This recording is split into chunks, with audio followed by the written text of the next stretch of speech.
Hello guys, welcome back to my channel. My name is Monish Parki and मैं यहाँ पर अपनी डिस्क इंजरी जो मुझे हुई थी उसकी रिकवरी सीरीज़ के लिए वीडियोस बना रहा हूँ। तो इसमें मैंने स्टेप्स लिए, जो मैंने अपना रिहैब प्लान लिया, वो मैं सारी स्टेप्स आपके वीक वाइज डाल रहा हूँ। मैं क्या क्या करता था, क्या क्या नहीं करता था, वो सारी चीज़ें मैंने आपको बताई हैं। मेरा मेन जो इंटेंट था इस सीरीज़ को बनाने का वो ये था कि जब मेरे को ये इंजरी हुई तो मेरे पास दो ही ऑप्शन थे। इधर मैं बेड पे पड़ा रहा हूँ हमेशा अपाजों की तरह, या फिर मैं ऑपरेशन करवा लूँ। मेरे पे कोई तीसरा ऑप्शन नहीं था। तो मैंने तीसरा ऑप्शन फिगर आउट किया और आज मैं आपके सामने बिल्कुल फिट हूँ। एंड बिल्कुल फिट तो नहीं कहूँगा, अराउंड 98%, क्योंकि अभी भी मेरी कुछ एक्टिविटीज़ रेस्ट्रिक्टेड है, जैसे बाइक चलाना। ठीक है। बाकी मैं जो काम कर सकता हूँ नॉर्मली वो बहुत सारे हैं। डेली रूटीन के तो काम कर ही लेता हूँ। मैं सीढ़ियाँ चढ़ लेता हूँ 6-6 7-7 मंजिल तक विदाउट पेन, और उतर भी जाता हूँ। मैंने रिसेंटली धीरे स्लो पेस पे रनिंग शुरू करी है।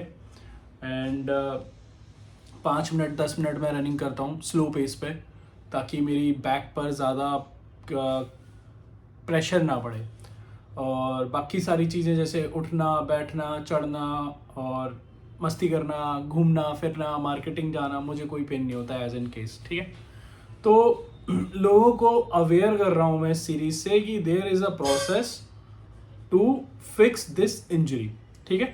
प्रोसेस है इस इंजरी को फिक्स करने का, उस प्रोसेस के थ्रू ही आपको जाना पड़ेगा, then you can do it. ठीक है। तो welcome back to my channel again. And आज हम जिस टॉपिक पे हम बात करने जा रहे हैं वो मैं आपको बताता हूँ। मैंने कुछ नोट्स बनाए हैं आज। ठीक है। तो पहला तो है भाई, सेकंड मंथ में मेरी प्रोग्रेस कैसी रही थी वो मैं आपको बताऊंगा, ताकि आप लोग कंपेयर कर सकें कि आपकी प्रोग्रेस कैसी है अगर मेरा आप प्लान फॉलो कर रहे हैं तो। सेकंड था मेरा टेबल पुशअप। पिछले वीक मैंने मतलब 3 या 4 दिन पहले एक वीडियो डाली थी जिसमें एक नई एक्सरसाइज इंट्रोड्यूस करी थी, टेबल पुशअप। तो टेबल पुशअप बताऊंगा कि कैसे करनी होती है। ठीक है। और मैंने थर्ड, मेरा एक लोगों का डाउट आता है कि क्या मैंने अपना एक सेकंड एमआरआई करवाया है। जी नहीं, मैंने अपने सेकंड एमआरआई अभी नहीं करवाया है। 2 रीजंस हैं। पहला, मैं स्टिल अंडर रिहैब प्रोग्राम हूँ, जो कि मैं आपके साथ रिहैब प्रोग्राम में शेयर कर रहा हूँ। ठीक है। थर्ड, जो सेकंड रीज़न है मेरा, वो ये है कि मैंने एक्सरे करवाया था, और एक गुड सर्जन ये देख के बता सकता है कि आपके एक्सरे में अगर कोई इशू नहीं है तो आपको एमआरआई अवॉइड करना चाहिए, अननेसेसरी पैसा वेस्ट नहीं करना चाहिए। ठीक है। और एक्सरे के साथ साथ मेरा एसएलआर टेस्ट भी हुआ था, जो कि नेगेटिव आया था। ठीक है। SLR test straight leg raise test होता है आपकी इश्यूज को रिजॉल्व देखने के लिए कि आपको डिस्क में इशू है या नहीं है। ठीक है। तो तीसरी चीज़ जो मैं आपको बताने जा रहा हूँ वो है कोलैब विद बॉब। तो हम लोगों ने एक सोचा है ऐसा कुछ आगे फ्यूचर में कि हम बॉब के साथ लाइव स्ट्रीम करेंगे। तो बॉब को ये आइडिया पसंद आया। There will be other clients also from India, like जो बॉब के साथ काम कर रहे हैं काफ़ी टाइम से, जो कि मतलब इस इंजरी से, इस पर्टिकुलर इसी टाइप की इंजरी से रिकवर हो चुके हैं। तो वो भी अपना प्रोसेस बताएंगे कि उनको कैसा लग, मतलब शुरुआत में उनका क्या वो था, स्टेटस था, और आज वो कहाँ किस स्टेप पर हैं, या फिर उनका आज क्या क्या बोलते हैं कितने वो फिक्स हो चुके हैं, और आज वो कहाँ स्टैंड करते हैं। ठीक है। तो कोलैब विद बॉब की वीडियो जब आएगी मैं आपको इन्फॉर्म कर दूंगा, अपने चैनल पे एडवर्टाइज कर दूंगा। ये रियल टाइम इवेंट होगा, you can ask your questions there also. ठीक है। Directly to Bob, to me. And last and last not the least, introduction of new series. See, इसमें क्या था कि मेरा है ना, जब मेरी इंजरी हुई तो यूपीएससी का मैं अटैम्प्ट देने जा रहा था, और इस इंजरी की वजह से आई फक्ड अप। ठीक है। तो I don't have not interest in the UPSC any more. अब मेरे पास टाइम भी नहीं है। तो मेरे पास नॉलेज है, मेरे पास बुक्स हैं। तो जब भी मैं सोशल मीडिया स्क्रॉल करता हूँ, मुझे लोगों के इलॉजिकल जो व्यूज़ होते हैं उनसे चिढ़ मचती है। लोगों को नहीं पता कि चीज़ें क्या हैं, और लोगों को जो चीज़ें दिखाई जाती हैं पॉलिटिशियंस के थ्रू, बड़े बड़े एक्टर्स के थ्रू, वो चीज़ें एक्चुअल में होती नहीं है।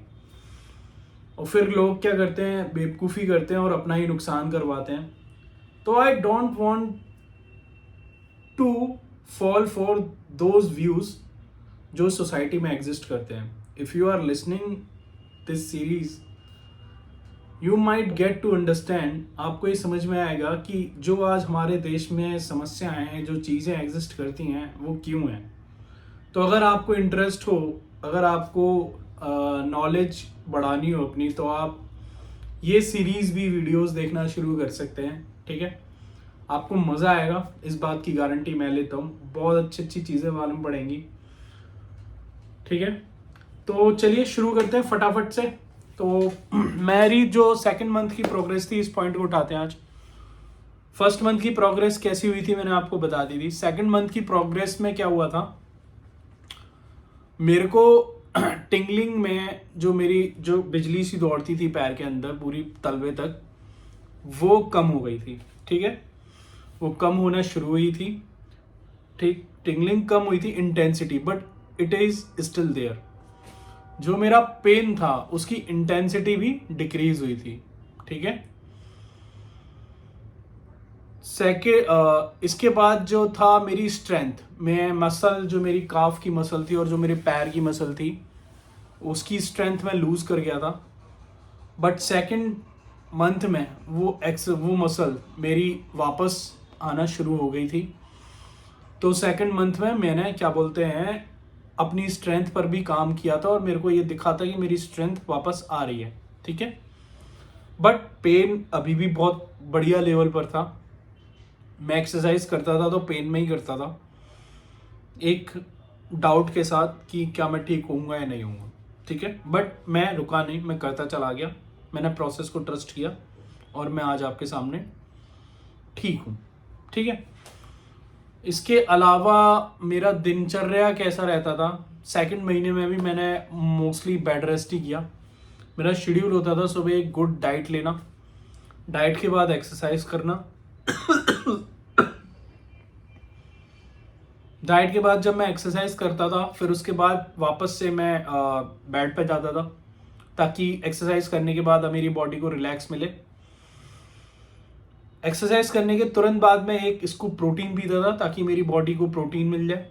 ठीक है, उसके बाद मैं बेड के पास ही, मैंने लास्ट वीडियो में बताया था, चेयर रखी हुई थी, तो मैं सिटिंग प्रैक्टिस करता था, जैसे मेरे को बॉब ने बताया था। इस बार मेरी जो सिटिंग का जो टाइम था वो इंक्रीज होके अराउंड 10 से 15 मिनट या 20 मिनट भी हो जाता था। फिर उसके बाद मेरे को पिंच दोबारा से इनिशिएट हो जाता था, तो मैं वापस बेड पर लेट जाता था।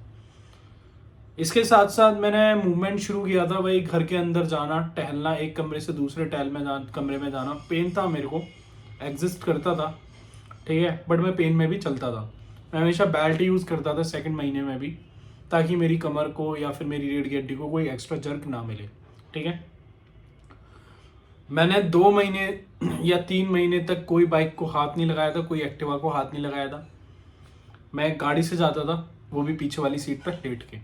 ठीक है, तो अगर मुझे कहीं जाना होता था, जैसे डॉक्टर की अपॉइंटमेंट के लिए जाना है या फिर मुझे कहीं और जाना है, तो ये मेरा दिन का शेड्यूल था। ठीक है, हैवी डाइट लेने की जगह, क्योंकि आप इस इंजरी में बेड रिडन हो जाते हो, आप हैवी डाइट लेने की जगह आप, मैं कहूँगा, लाइट डाइट लीजिए। छोटे छोटे चंक्सों में डाइट लीजिए, जैसे मैं लिया करता था।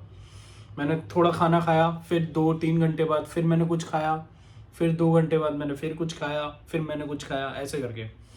इससे होता क्या था, मेरे को प्रॉपर एनर्जी भी रहती थी, मेरे को वीकनेस भी नहीं होती थी और मेरे को फैट भी नहीं चढ़ता था, और वो एनर्जी प्रॉपर यूटिलाइज भी होती थी। ठीक है, तो बड़ी बड़ी मील्स लेके बेड पे पड़ जाना, उससे आपका फैट भी बढ़ेगा और आपकी मोबिलिटी भी डिक्रीज होगी, आपको बहुत गंदा लगेगा अंदर से। ठीक है, तो बैठे बैठे वेट बढ़ जाएगा आपका, हिल नहीं पाओगे, पेन होगा, तो ऑटोमेटिकली फिर डिप्रेशन में चले जाओगे। तो आपको स्टेप्स अच्छे लेने हैं जिससे आप अपनी लाइफ को इम्प्रूव कर सकें। छोटे छोटे स्टेप्स लोगे तो ही आप आगे बढ़ पाओगे। ठीक है, पार्डन मी गाइस, नोएडा में बहुत पॉल्यूशन हो चुका है। इस वजह से सब कुछ बंद है, तो हवा नहीं आ रही, तो थोड़ा गले में इशू हो रहा है। अब बात करते हैं, सेकंड मंथ की प्रोग्रेस हो चुकी है। न्यू सीरीज के बारे में बता चुका हूँ, स्टिल अंडर रिहैब, एक्सरे मैंने SLR मैंने करवा रखा है, तो मेरे को सेकंड MRI की अभी नीड नहीं है। जब मेरे को लगेगा, जब मेरे को बॉब कहेंगे कि एक्सरे मेरे को करवाना है, तो मैं उसे करवाऊंगा, ठीक है। How to do a table pushup, table pushup कैसे करनी होती है तो टेबल पुशअप करने का रीजन क्या है, डायरेक्ट हम पुशअप पे क्यों नहीं जंप कर रहे हैं भाई। 2 या 3 महीने हो गए आपकी इंजरी को, आपकी मसल्स ऑलरेडी वीक हो चुकी हैं। पहले तो वो ये उन लोगों के लिए है जो ऑलरेडी जिम जा रहे थे या पुशअप्स करते थे, उनकी अपर बॉडी में स्ट्रेंथ नहीं होगी अब उतनी जितनी कंपेयर करें प्रीवियस टाइम से, ठीक है।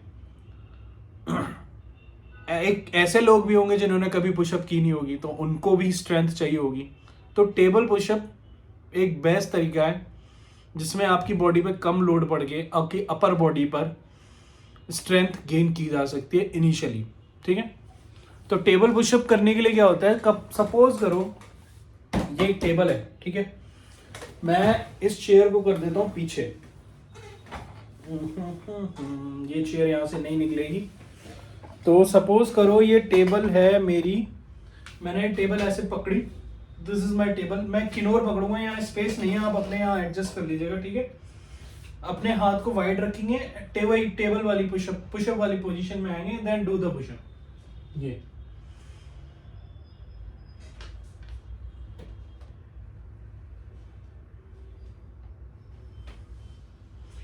तो इससे जो जोर पड़ेगा ना, वो आपके यहाँ पड़ेगा, यहाँ पड़ेगा, बैक पे पड़ेगा, चेस्ट पे पड़ेगा, ठीक है। इंक्लिनेशन आप अपने हिसाब से देख लेना, इंक्लिनेशन आप अपने हिसाब से देख लेना कि इंक्लिनेशन कैसे रखना है ताकि आपका मेजर जो फोर्स है वो यहाँ आए।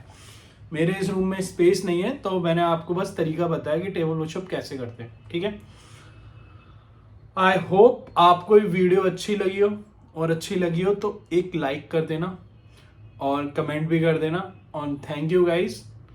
और मेरी वीडियोस को देखने के लिए, एंड मुझे अच्छा लगता है कि कुछ लोग इम्प्रूव कर रहे हैं, कुछ लोग इंस्टा पे मुझे मैसेज करते हैं और बोलते हैं कि they are like benefiting from this program, and I am happy to share it with you guys. Though there are some peoples who always doubt some process, but I cannot help them, right? Personally I cannot help them, तो मेरी भी restrictions हैं, I cannot go beyond my capacity to help each and every other candidate who is available there, right? So as in general process, I am helping all of you guys who are listening to this video, and I hope you recover well, and keep share, keep subscribe, and hit the bell icon button for the next videos, and thank you guys, and happy recovery.